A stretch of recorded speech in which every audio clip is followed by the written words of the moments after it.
All right, let's get to it. I know you've noticed it at the pump. You noticed it probably at the grocery store.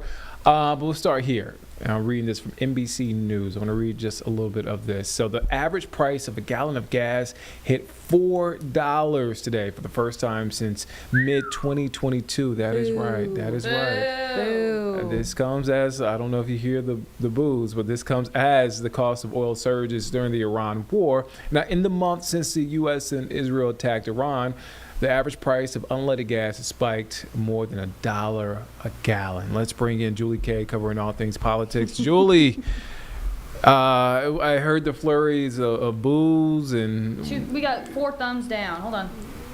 4 thumbs down. Nobody likes this. No. You talk to folks. Yeah. What are they saying? 4 thumbs down is what that was a direct. That was called a tease. No, something would change, but it did. Yeah. No one's happy, of course. Yeah. No one wants to see this, whether you support the war or not. No one likes to see prices get higher, no matter what.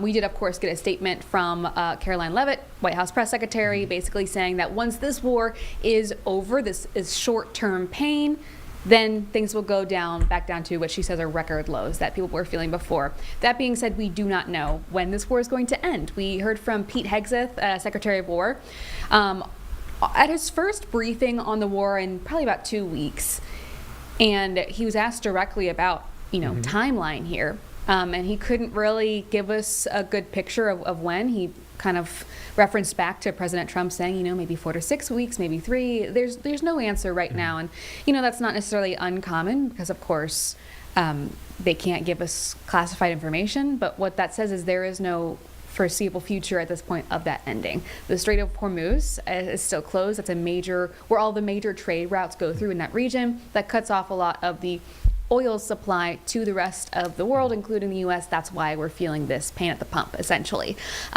I do have an interview later on with Gas Buddy. They are the experts on this kind of thing, so much so that the only slot they had today, period, was at 3:45 p.m. Okay. I got the last one, the last interview of the sure, day. yeah, they're getting blown up. Right. Yeah. I mean, this is what everyone's talking about today. Sure.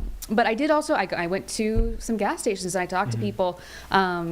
In this business, it's no one's favorite part to go up, they call them man on the street interviews, to go up and talk to random people. I got very lucky today. I walked right up to someone who he drives for a carrier company. And so he is directly impacted by this and saying, I feel like mine has doubled. Yeah. Today it's going to be more than $50 for me to fill up. I'm driving all day long, bringing people things. And that kind of goes back to what you said about you're going to start feeling it other places too. This company is already, he says, losing profits. Yeah.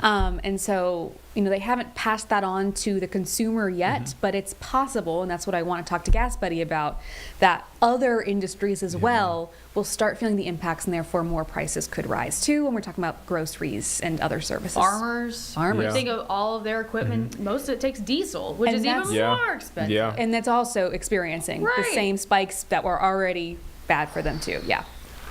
Ooh, a lot to process for folks. Julie, when can folks catch your story later on? We'll be live at 4 and 5. Live in 4 or 5. Julie Kay, covering all things politics. Thank you, Julie. Thank you. All right. Let's take a deep breath. All right. We're trying. In and breathe out. Breathe in. Breathe out. Yeah. All right. We'll be okay. We'll be okay.